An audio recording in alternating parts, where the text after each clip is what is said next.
Hello everyone, welcome back to my YouTube channel.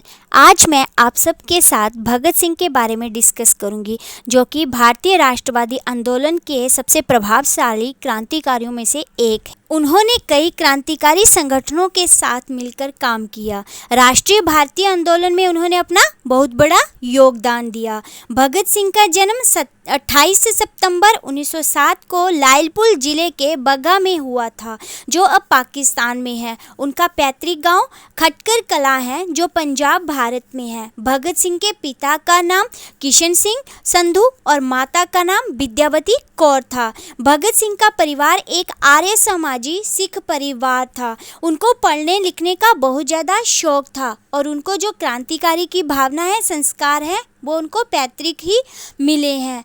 ऐसा बोला जाता है कि भगत सिंह ने ब्रिटिश स्कूल में एडमिशन ना लेकर एक डीएवी स्कूल में एडमिशन लिया था। शहीद-ए आजम की लाइफ में कई इंसिडेंट हुए, जिसमें जलियांवाला बाग, चोरी चोरा की घटना, काकोरी कांड और भूख हड़ताल मेन है। तो हम वन बाय वन इनके बारे में डिस्कस करेंगे, जिसमें एक है जलियांवाला बाग हत्याकांड। यह 13 अप्रैल 1919 को घटित हुई थी और इसने जो है भगत सिंह के मासूम दिल पर बहुत गहरा प्रभाव छोड़ा था और भगत सिंह ने उसी टाइम पे देश को स्वतंत्र करवाने की सोच ली थी। ऐसा माना जाता है कि उस टाइम पे उनका गांव जलियांवाला बाग से 40 किलोमीटर दूर था। वो पैदल जाकर वहां गए और खून से लथपथ धरती को देखकर विचलित हो गए।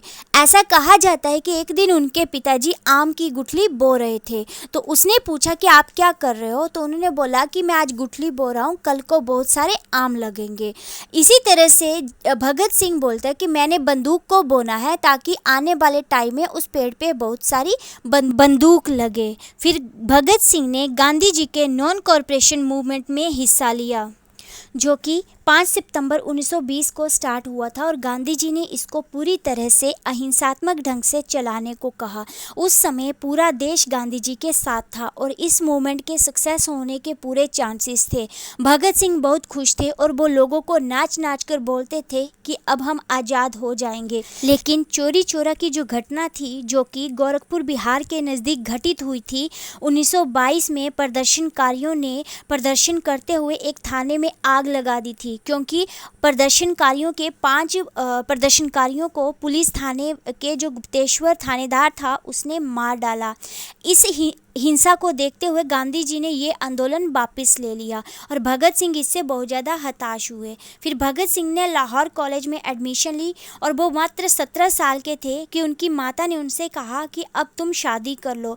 तब भगत सिंह रातों रात घर से भाग गए और वहाँ चिट्ठी छोड़कर गए कि अब आज़ादी ही मेरी दुल्हन होगी। फिर वो जाकर चंद्रशेखर आज़ाद से मिल गए। फिर उन्होंने काकोरी कांड, जो कि 9 अगस्त 1925 को हुआ, किया। उन्होंने अंग्रेजी वेल्थ को लूटा, लेकिन सब पकड़े गए। भगत सिंह जो है इसके लिए उनको छुड़वाने के लिए उनके पिताजी ने 60,000 रुपये की जमानत दी।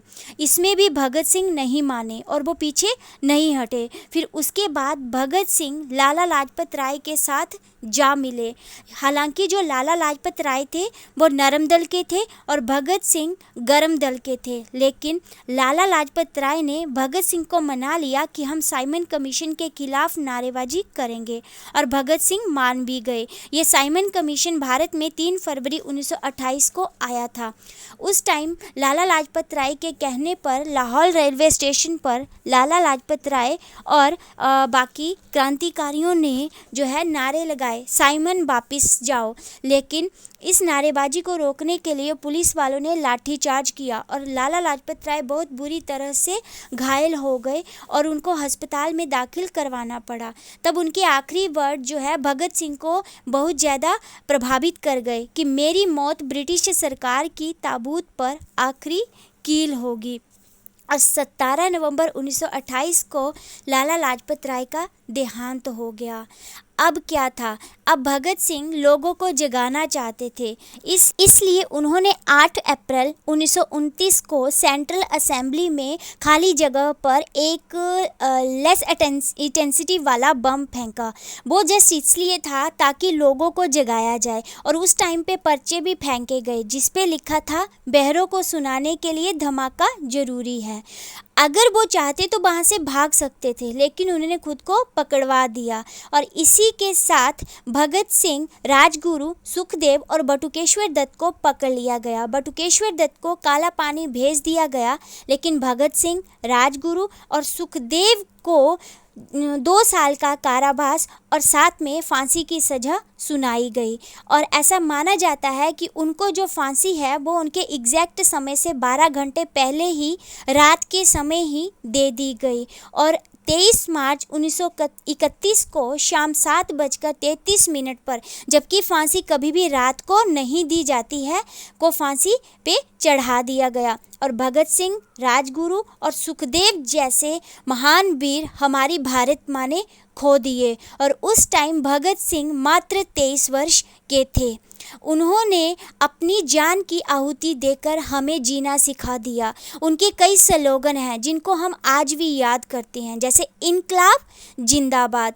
तो हमें जो है भगत सिंह की लाइफ से प्रेरणा लेनी चाहिए। और ऐसा माना जाता है कि जब भगत सिंह जेल में थे तो उन्होंने 112 दिन की भूख हड़ताल भी की थी।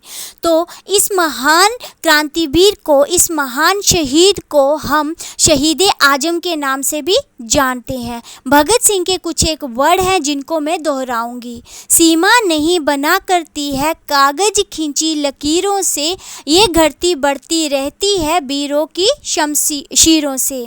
जय हिंद, जय Bharat. Happy learning to all.